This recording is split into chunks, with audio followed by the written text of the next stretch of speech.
Hey, everybody. Today is August 2nd, 2026. You are listening to the While We Still Can podcast, where we talk about Missouri news, national news, the Mitch McConnell death watch. We've got Tina We're and Tony dropping the are here. ball. Yeah, drop the So, ball at so right midnight. out the gate, you know, I think our theory is that as soon as the circumstances are more favorable for the Republican Party, old Mitch will be declared deceased. The thing that I'm frustrates me, calling it now. yeah, He's passing away peacefully in his sleep on August 3rd at midnight. and it may How not be convenient. as obvious, but it might as well be. I mean, the reality is we know exactly what they've been doing, and if there's any way they can present him alive, I would literally be shocked. And but my main point of it is something I posted a few days ago, which is if we're not prepared to handle, if the Democratic Party, the leadership is not prepared to handle this and did nothing, literally nothing, other than a lot of gabbing And about it, then and they've had a lot of time to get their act together. This has what the been hell's going on for 10 years. Come yeah, on, people. and what the hell's going to happen come Yeah. November? Yeah, Yeah. I mean, I don't know how. I mean, we have to scream it from the rooftops, but nobody's still going to listen.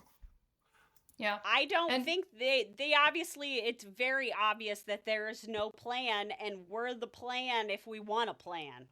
right. Hmm. And Hmm. we are going to double back at some point and do kind of a mini pod about the Missouri issues here, that like the Amendment 4, Amendment 5, 1. Yeah. So we'll Yeah, double back to that when we have a little more time to spend on it. But November's a big deal, and I don't understand why anybody thinks that they're gonna follow the rules, even if the Dems take the House, even if they take the Senate. You know, There's what's just the plan? they will call it now. There's just no way they're going to follow the rules. It's going to be chaos. Yes, there will be legal battles. Yes, it'll be sensational news and everything else. But at the end of the day, we have to look at January 6th. We have to look at all the things that Trump has done to maintain power. He knows that if he loses power, any of it at all, uh, the writing will be on the wall for him. I have zero doubt they're already prepared. In fact, I don't even think they're prepared. I think they're. Uh, I don't. I guess the best thing is going with the plan. I mean, I think they already know. Just like they. I mean, they knew at this time before the 2024 election that Trump was going to win. I mean, that's my general opinion on things. So I think at this point they've already got everything they need in place, not only to even right. steal it or to actually, do another January 6th or whatever you want to call whatever it's going to be, but ultimately it's going to be a battle, and that unfortunately should be, and that it's not where it should happen. It should happen long before that, but that should be the time that America hits the streets and says enough is enough. But they're going to be able to distract us in various ways. And even the Dem leadership, the opposition leadership, whether it be rhinos or whatever you want to call them, I think they're going to even enable things in a way because they're going to still try to follow the rules when in fact nobody that side's not following them at all anymore. Yeah, and things are out of control. Like, let's talk about this Bernie Moreno situation. Yeah, So, Max Miller, yes, yeah. Bernie Moreno and his lovely son-in-law or ex-son-in-law. Mm. So, Bernie Moreno, he's a Republican U.S. Senator from Ohio. He has, well, most recently he's been in the news because he was smack talking Dr. Fauci during the hearings. Mhm. Mhm. And, we've got opinions on that. But I think that no matter what you think, his demeanor and his verbiage and what he was doing during that encounter was outrageously atrocious. You shouldn't talk to somebody like that in that environment. It's terrible. Very disrespectful, Very especially disrespectful. right. Right. It was bad. Uncomfortable. Yeah. Where it goes back to the fact that they just don't follow the rules anymore. All the norms are outside the window. I mean, I go back to, Right. you have to look at, and I read something, and I don't want to get off on some other subjects, but you have to look at Marjorie Taylor Greene as an example. At State of Union, she wore a fucking MAGA outfit, if you remember, and that was, Yeah. and nothing ever happened from that. But that was another rule breaking. thing Yep. outside of the thing. And, they know that nobody's going to hold them accountable. She's now flipped, so to say, but, it still begs the question, what motivated her to do what she knew was wrong back then. And we can ask any of them that have flipped the same thing. Um, but the other thing I saw recently is that a lot of the people, like some of the big podcasters, I think Tim Pool and a couple others have been Yes. there too. And what I saw was one of the reasons being is Russia ran out of money. Yes, absolutely. That's the key. Oh yeah, I didn't think about that.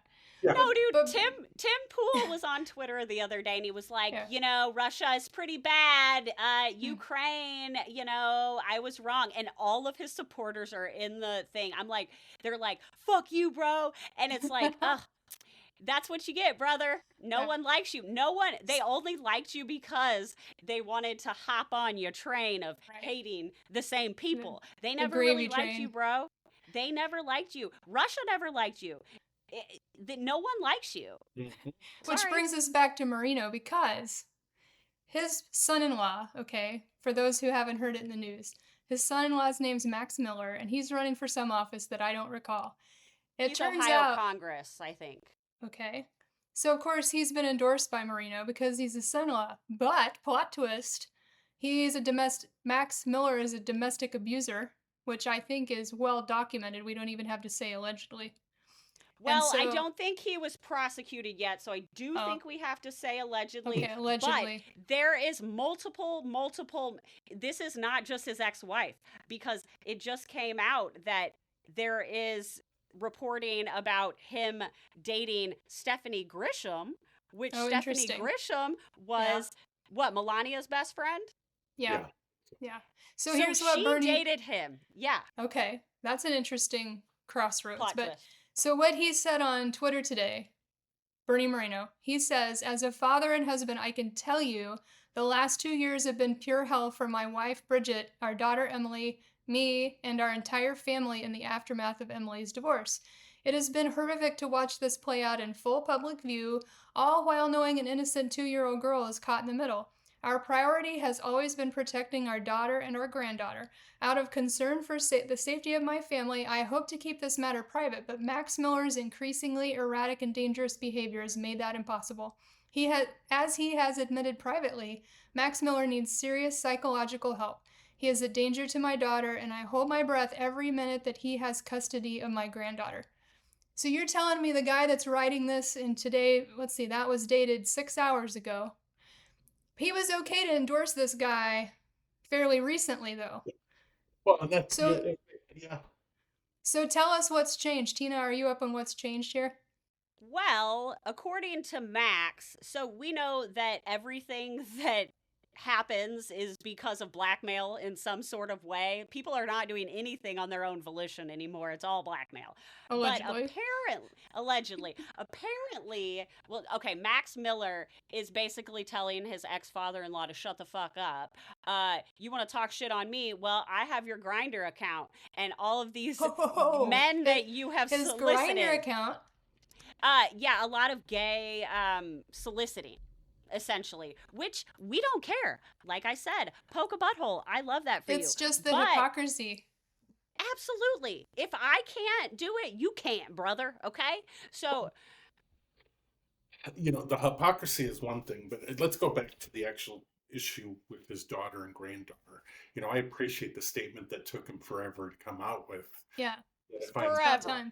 But to me, it's not strong enough still. I will kill that motherfucker for laying a hand on my daughter or my grandchildren, and every other person that does the same thing should feel that same wrath from not endorse him for freaking Congress. Exactly. Well, and I also believe that this came out the same morning because yesterday Max Miller came forward on all these social media platforms that he's on and was like, I'm making a statement tomorrow at 2 p.m. So Bernie must have been like, oh, fuck, I got to get this out because I'm getting reamed on the internet anyways for being a shitty dad and grandpa. Well, that was on Grindr. Yeah, you're right. It took me a minute. Sorry. But this wasn't out of his own. It didn't seem organic, or it Yes. would have already happened. It should have happened. Yeah, like, I'm done Yes. with politics. I'm going to jail for this. Like, but Max was like, "Hey, I know about your proclivities, and I'll tell your wife." And that was more important to him keeping quiet than what he is saying in that post, is what it's looking like. Yeah. So when they tell you that they care about women and children, they absolutely do not. And Yeah, this we could spend an hour talking about all the different ways that they've thrown women under the bus. But Come on. they love children. My bad. Yeah. Sorry. But I also we know that when someone is an abuser, it's never just one time. Okay, and we have the cycle of abuse. And when you look through the police reports, and again, they are police reports, I don't think that he has been, given any sentencing or anything on this stuff, but there is an absolute pattern to these arrests. He had a DUI where they did toxicology report, and he had MDMA and Klonopin in his system, driving, got in a car wreck. So he's a party animal, and we know that people that party a lot, and then if they have anger problems on top of that, we know how this happens. He dated that Stephanie Grisham girl, which was Melania's best friend, and apparently she reported to the White House because Max Miller was an aide at that point. And he was in the White House the same time she was, and she was like, "This dude's fucking crazy and abusive." And the White House was like, "Man, yeah, we're gonna actually give him a position in the next administration." But there are multiple police reports, and it's like, okay, if it's kind of like with the Epstein things, if someone, what'd you say? Sorry. Even with Amanda, I mean, the thing is, everybody wants to allegedly and blah blah blah, but like the visa issue for Amanda, I have information from several different years that literally shows how Paulo uh, would, dangle the visa Right. immigration stuff Yes, multiple for emails. years and years and years. But and what MAGA's biggest thing is when it comes to any evidence against their loved ones, their the other ultra MAGA people, or the leaders they're trying to protect, is, well, but they haven't been convicted yet. Sometimes you Yes. don't need a conviction to know exactly what the fuck was going on. And I think Max Miller and Bernie Moreno are a great example of that. Well, and I do think it's very interesting how remember when everyone shit piled on Platner? Which, again, if he has fucking Nazi tattoo, like, I'm not interested in that either. Like, fuck that. You should step down if you're a piece of shit rape, like, whatever. Yep. But the screaming that I heard about that, and I'm like, he doesn't even live in my state. Like, I fucking care, but also, like, he hasn't won anything yet. Why? What? And so and then he did drop out, and now we're stuck with whoever the fucking shit over there. And this guy is fucking, it's just silence, and I cannot handle that. Like, that makes me so angry. It goes back to the hypocrisy we were talking about earlier. Do as I say, not as I do. Literally, Absolutely. all of them, about everything. I'm literally, it's all of them about everything all of the time. Yes, absolutely. And it's just it's you continue to see people post stuff like, "Oh, this person is bad and they're in the administration." We all know that now. I mean, being bad and being a horrible person, being an abuser, being a predator, being a grifter, being a money launderer is actually a plus for anybody who wants to work for this. That's an outstanding resume. You got an assault on there. Fuck yes, you are in the door. That is your first interview. They're leveraged. Yes, absolutely. If they didn't have anything to be leveraged over, they wouldn't be much good to them. Well, exactly. And, and then of course you get the money that's involved, because a lot of these people, even with the leverage, they're still paid a tremendous amount of money. I was looking at, I will talk about it briefly. I was looking at George Santos this morning. I was just something I'd come across about him. And Can you remind us who he is? His He was name hasn't been former in the news in a minute. representative of a congressional district from New York City. He was the one from Brazil that was found to have been in drag in the past, although he lied directly about it.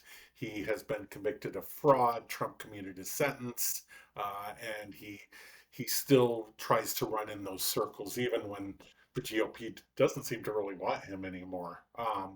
But I found out recently that he has a little more connection to Amanda and Paulo than I knew. I'm digging a little more into it, so I don't want to share too much. Uh, Nothing tremendous in terms of Amanda. She told me she met him 3 times. But there's something surrounding him that I'm digging into a little more in terms of what his real role was. I mean, he had a company, and I just found this morning, an LLC that he created in 2021, that in 2020 he had claimed income from that business, but it hadn't even been incorporated yet. So, there's a lot of fraud and other stuff that he's been in trouble with. But one thing about that is the bank account connected to that LLC, and I just found this today as I was looking at some stuff. Um, it it only had $4 in it when they were doing some investigation or whatever, but there were several thousands of dollars that would be put in, and he would immediately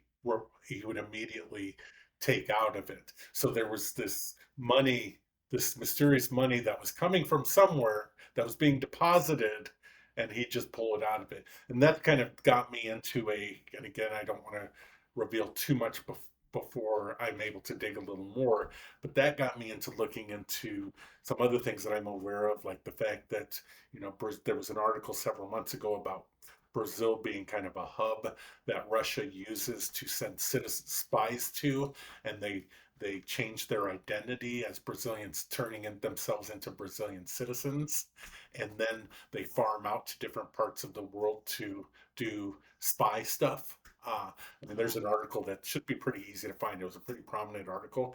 And that's one of the reasons I was thinking about him. And after I was looking at stuff this morning, so there'll be more to share. I have some more intimate details about his relationship with Paulo and Amanda that I'll share in time. Again, nothing crazy, questionable, but nothing crazy yet. But yeah, there's some stuff going on there. And then, of course, with Paulo, and Amanda, I found out 3 days ago now that Paulo had gained access to my financial records. What a How'd you turd. find that out, Tony? Um, Amanda shared it with me. Scott Nathan actually is talking to Paulo because he's trying to have him on his podcast, Yeah. and he's been kind of conversing with Paulo and asking him some questions. So Paulo brought me up and my financial history a little bit, and he also brought up he was talking shit about Becca Day as well. I'm aware of that. So, Paulo's crazy. I'm not worried about any of that. But as far as I'm concerned, from what I could tell, him gaining access to that information is illegal. Uh, and Yeah, what is he, There's no fucking a reason he should credit have report access to. person? Is yeah, he giving you well, a credit card? Why the fuck is he in your shit? yeah, and how did he gain access is the other question. Like you Yeah. have to have social security numbers and stuff to be able to look for stuff like that. So I would imagine, there's some illegal access occurred that granted him. But fortunately, and as you all know, because since the beginning of our relationship on Our this show, relationship. yes, on this show, my two Hmm. eggs. Yes. Um, we've been talking about this since August, and our main goal has been transparency and hopefully get this in time in front of the world. And we've had our moments. I We think have. another moment is on the horizon because Tell us. everybody's been telling me I should be getting in touch with Katie Fang, and even last week I was like, she's a goddess. I even told her today.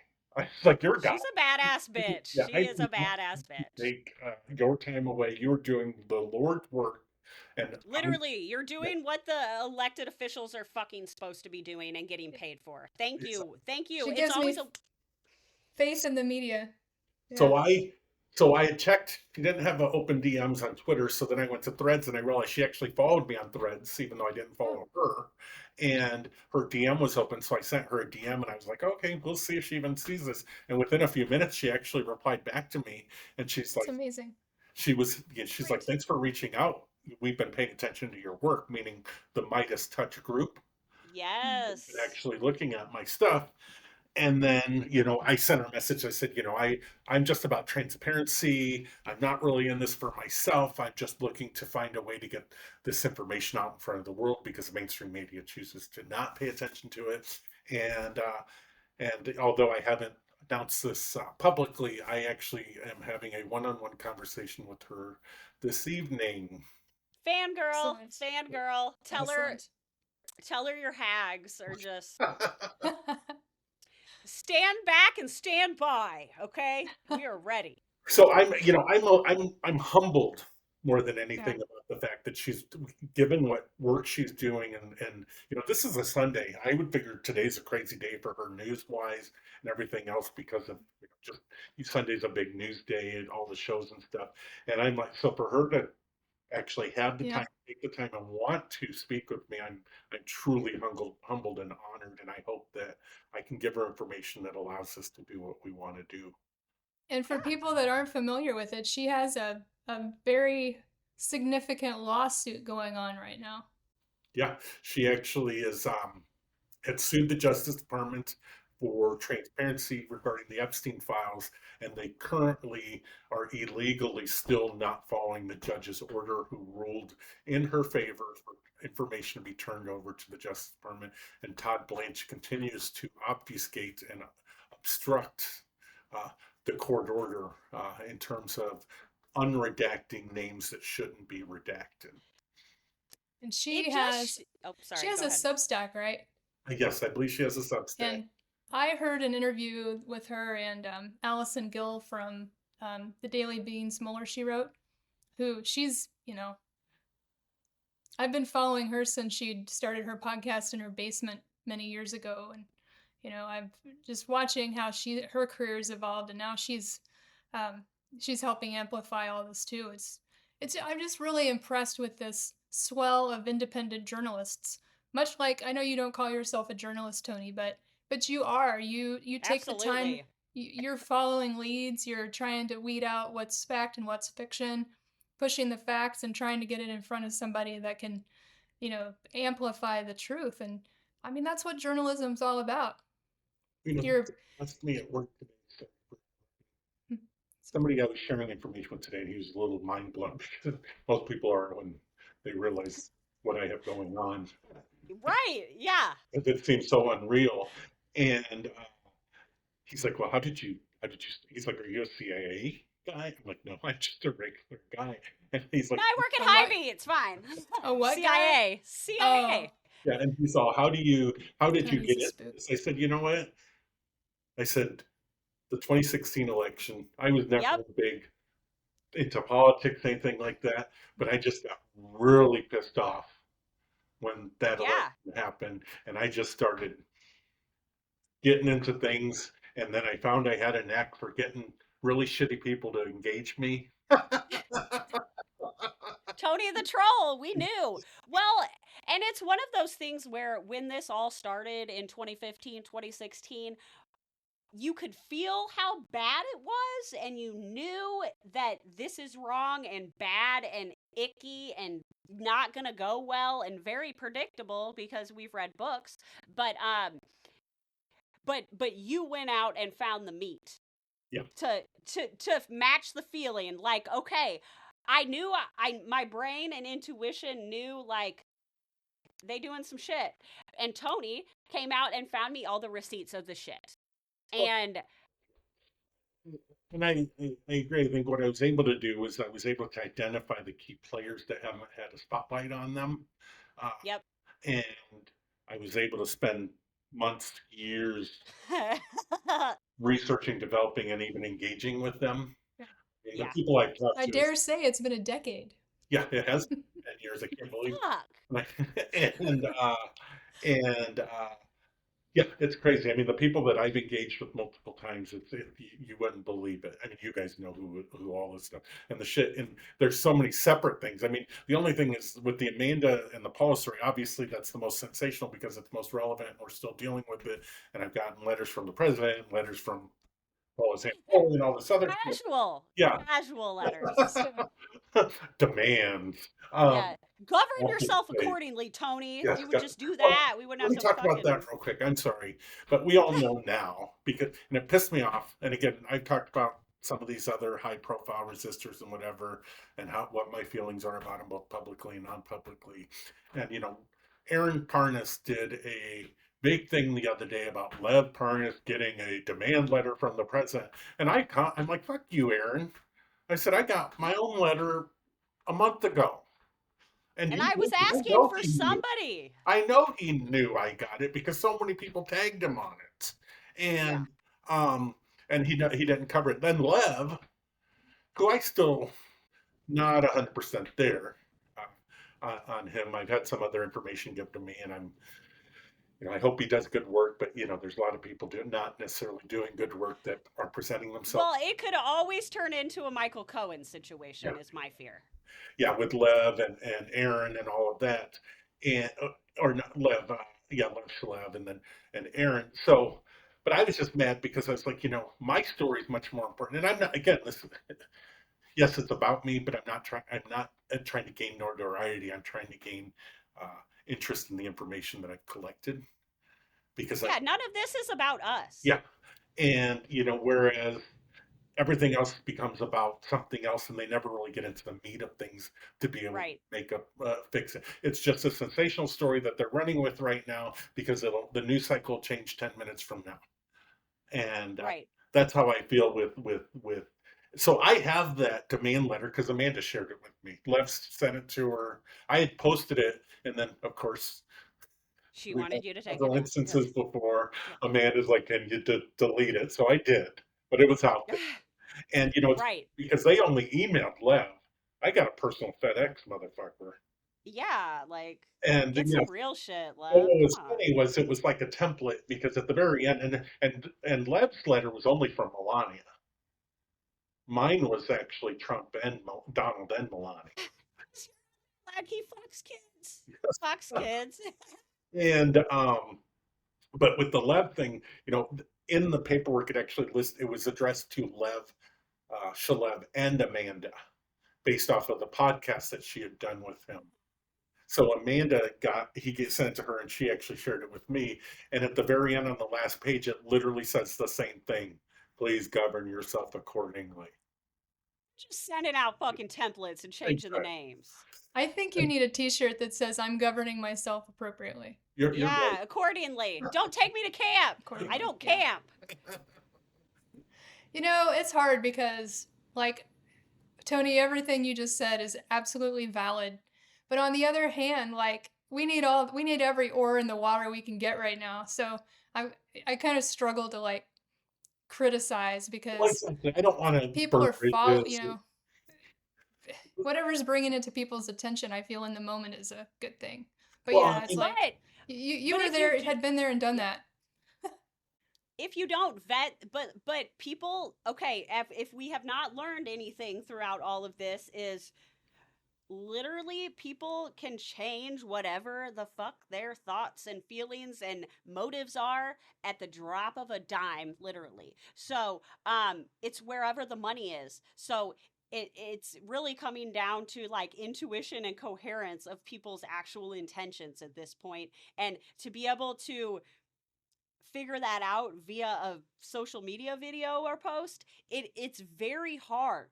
It's very hard. So again, being you always got to double check any information that you get yourself. Like, you should not be worshiping anybody that is giving you information in any way, shape, or form, because that is how we get what we have now. Good point, well, Tina. let me share something funny with you that ties right into that. Everybody's attention spans are so short They're where even Right. pitiful. get proper information. Sometimes they only look at the beginning of it. And a great example of this that I think you'll appreciate that I haven't even posted about yet is the fact that last night Victoria Drake tagged me on TikTok and commented on Aaron's video on TikTok about Jed Shalev's uh, uh, demand letter. And, because at the beginning of the video, he says, oh, an American citizen, blah, blah, blah, got a demand letter from the president. He didn't identify Zev Shalev. And that's all Victoria listened to. She didn't watch the whole thing. She thought it was about me. That's why she tagged me. I see. And Her, her Yeah, social media it's true. presence has been very, very light recently for Yeah, various that's a we could that's speculate. a she maybe needs to go heal a little bit. I guarantee she's had a fucking traumatic ass life. I can't even. But you're not. Maybe she's not helping the situation. So tap out. Yes. Like yeah. you're causing. If you're gonna just cause trouble, go. We got enough trouble over here with baby Hitler and shit. Like, But if you want Get to the know more chaos about under control. Come back. yeah, if you want to know more about her chaos, I've written extensively about it recently, just mm-hmm, to kind of shine a light on the circumstances, just mm-hmm, because I think it's necessary to show everybody not everything is always what it seems to be, and right. people need to understand there's a lot more going on in the background of things that are affecting kind of how we approach a lot of this. Like even with Amanda, she had broke her phone a month ago, and she was without a phone. That phone, and then she couldn't access her phone for a while. Um, Something new I'll share again, but is in that same conversation that had to do with Becca and had to do with my finances and everything else. Paul Zampoli told Scott Nathan, who's the blogger he was talking to, that that he found Amanda's phone in Giovanni's bag. Oh yeah, that from the ICE detention And center. that's how he gained access to it. When in fact, yes, it was when she was arrested, it was taken by the police, and in the arrest documentation I have shared, it shows that Homeland Security had then gotten it from the police, and then it ended up at Paula's place But in Giovanni's bag. in Giovanni's. Don't God, that is so abusive to that poor little boy. Jesus Well, no, and Christ. the funny thing is, I've looked at it and I feel so bad because it goes. Giovanni actually, just like I've gotten a number of people recently. Even one of my aunts asked me, different one. uh, they're like, Amanda was so in that for so many years. How could she not have seen what was going on? And I explained to him. I Yeah, said, good one, question. yeah, Yeah. and I said I haven't asked her directly. We're not, there yet, and I think in time, we can talk a little bit about that. But I said what I do understand is she was 13 years old when she started modeling in Brazil. She was 15. At 15, she was already in Milan, Paris, and everywhere, all the other high-profile fashion shows. And at 15 is when Paula started pursuing her, making all these promises of a life in America. And at 17, she ended up under Paula's grasp in the United States. And over the years, she was coerced. And I have documentation showing this manipulation of her becoming a UN ambassador and her doing this and her doing that, but also his stranglehold on her immigration status and how he would carry her for years and years and years. I have actual documentation for multiple years Yeah. showing that specific stuff. And my thing is, she was so immersed in it and just trying to survive the abuse that she just didn't realize it, and she didn't know better. I mean, it was the norm to her to some extent because that's all she was ever around since she was 15 years old. And like we've talked about, this whole system, they set up scenarios where these folks metaphorically have blood on their hands. Yes. And then what are they going to do? There's no way out. To them, especially when you're in it, it's the cycle of abuse that it doesn't make sense, but you see it all of the time. It is clearly documented. It's how narcissistic relationships go. And I'll just tell you, when I was 15, I was an idiot. Okay? And this man was the fucking age of a dad. Mm-hmm. Maybe even almost a grandpa. So like imagine that. Imagine being your 15-year-old self and being around the most powerful people in the world. And How old is Paolo Zampoli now? He's my age. He's 56. Okay. And he had, the funny thing is, I have something again. This is something I haven't shared publicly because I have so much shit, so much. But I have an email where Amanda is talking with Michael Wilds, who is the immigration lawyer and basically considered Trump and Melania's lawyer, one of their lawyers, where Amanda had sent it to him saying uh, something to the extent that she finally realized how crazy everything was, and life changes, and sometimes you where you figure out what's really important in life. And that's from about 2018 when she broke Left. She started got out. Apollo. Yes, exactly. And she did successfully escape. She's told me that she literally drove from New York to Florida basically with nothing uh, to us. Well, and I do want to point out the fact again that in abusive relationships, if the only person, like, if that is all that you have is this abuser, and you have no, it's unsafe for your brain to see what's going on Mm-hmm.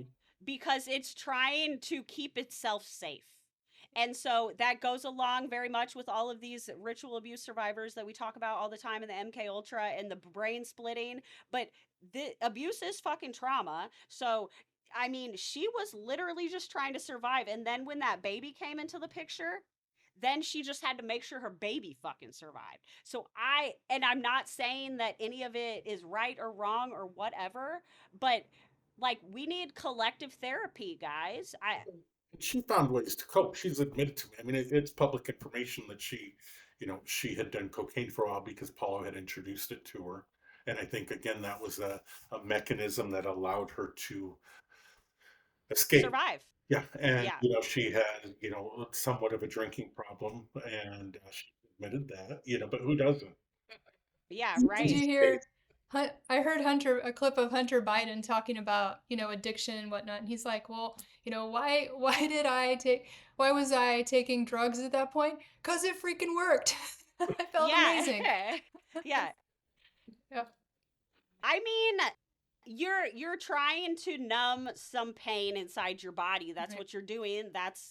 And you know, I don't even know what to say or what's right or wrong, but I fucking get it. Well, Um and a lot of people don't even understand. I mean, they've only seen clips of the full story, but she's described the abuse in a way that it affected her career. He forced her into the UN ambassadorship, which she embraced when she got it. But It's you know, hard to model if you got bruises. well, and that was the thing, is she's openly discussed how he literally, like, came into the bedroom. They slept in separate bedrooms, like Trump and Melania, and mhm, mhm. he would come in and insist on relations, and if she would resist, he would abuse her. And one night she was in bed. She'd gone to bed early because she was just telling me about it. He loved to party in the wintertime because the wintertime sucks, so all he ever did in the winter was just party. Mhm. And she says he came into the room. She had gone to bed early and he had a party downstairs going on because they had that Gramercy place. And she was trying to sleep because she had a modeling gig the next morning. He came in wanting relations, and uh, she was telling him, "No, I got to get up," and refusing him. And he punched her in the face, and she couldn't do the modeling shoot. And I think that was the last.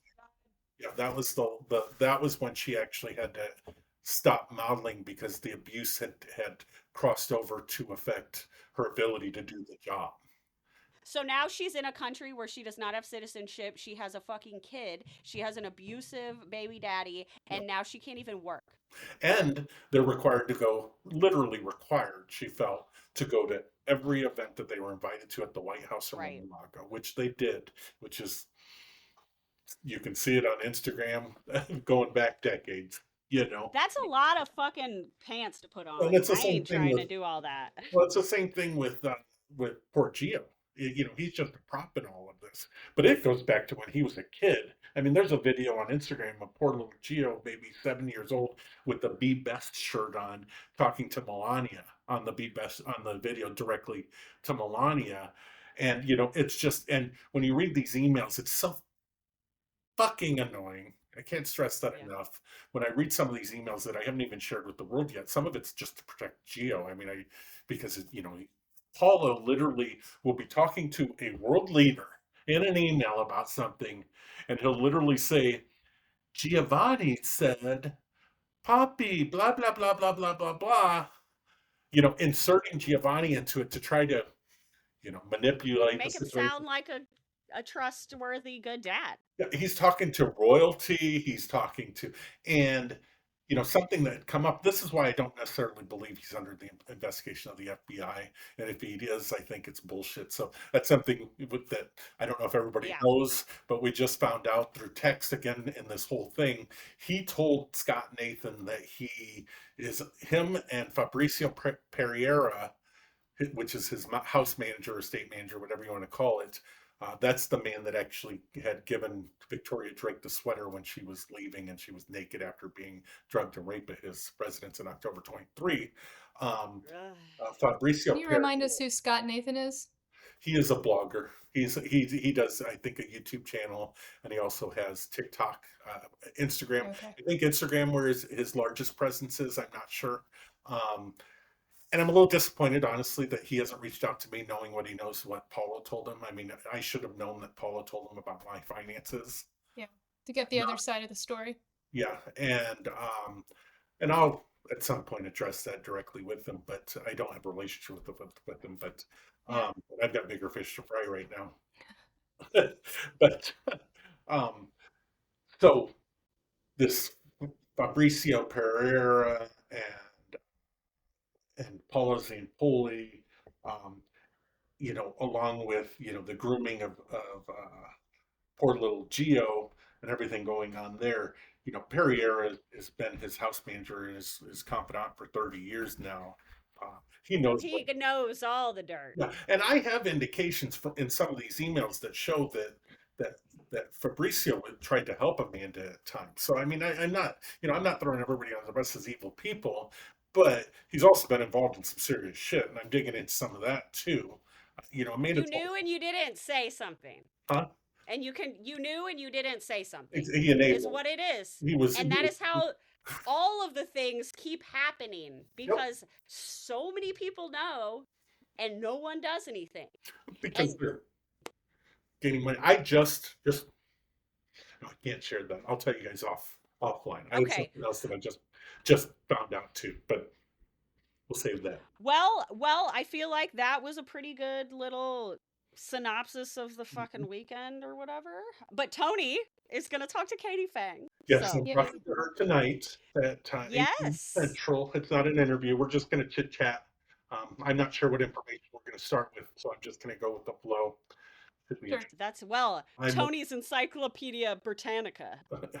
I get into it, and I did this happening at work today, and my mind goes a million miles an hour, and I'm just trying to get as much information out as possible because I got somebody's ear, and they're just kind of like doe-eyed, like I can't believe this is all true. Yeah, I'm like fucking look it up, well, and they're like, There are people, like you say, Tina. There's a lot of people out in the world that have never heard of any of this stuff. That the media they consume, they're still not even sure like what the big deal about January 6th was. It's because of the media they consume. Yes. Yeah. That's exactly. And until we're able to get people to realize that the current mainstream media has no. It's propaganda. They have no interest in our well-being as American citizens. Yeah. In-stage capitalism, whatever gets clicks. Yeah, we got to we got to just overhaul this because as long as the almighty dollar is the motivation for everything, we're going to get what somebody else paid for. Mm-hmm. Mm-hmm. Well, exactly. And I think with independent journalism, and that's kind of hoping, Katie PHANG, I was reading up on her earlier, she was, she had a show on MSNBC, and she feels that they kind of pushed her out because of her views. Absolutely. MSNBC. And I've always felt, Rachel, she does good work, but she's still part of Yeah, the she regime. is being complicit in a way. Yeah. Well, Like, ideally we would have news that you would listen to the news and you would walk away not having any idea what side of the political aisle that anybody would stand on. You Dan just Rather. you Mm. get the facts, and we are left to make up our own mind how we feel about those facts. Those days are long gone. And as we've talked about before, I personally feel that changed with cable news back in Mhm. the 90s, because it used to be the news would go off the air at a certain hour, 10 o'clock, 10:30 after the late night stuff. Yeah. And there was no race to get clicks overnight and be the most sensational and the most, you start up in the morning and bring the facts back. Well, We are ultimately, so far gone from there. well, it started with Yeah. headline news, 24-hour news. They ended up having Yeah. to, fill in. You're exactly right. And then we had reality TV, which is anything Yeah. but. This all happened in the same time frame over the last 20, 30 years. So let's Right. just mesh it together Yes. and make it the fucking news. Yes. Hell Yeah. yeah. So the ladies. Well, it's like the Inquirer. It's like that's what the news is now. Like Mhm. the National Enquirer, the Globe. Remember Mhm. those Yeah. magazines that my Yeah. dad would yell at my mother for buying, and then I could hear him in there crinkly in the fucking magazines while he was sitting on the toilet. Mhm. This was before phones. He loved the Star, Oh okay? yeah. He knew all the dirt, okay? All right. Well, I feel like Yeah. that's pretty good. We should probably wrap it up here. We'll wrap it up, and then we'll look forward to hearing back about how the week goes. I still would really like to do a live sometime. Absolutely. And I thank everybody who's still listening. Thank you so much. We appreciate you. And if it makes a big difference for us if you can follow us, and especially on YouTube, subscribe, do all the things, and reach out to us if you have any thoughts or feedback. Or strings to pull because, we have a lot of time to look into it, okay? All right, guys. then. We'll talk to you later. See you Bye. guys. Bye, everybody.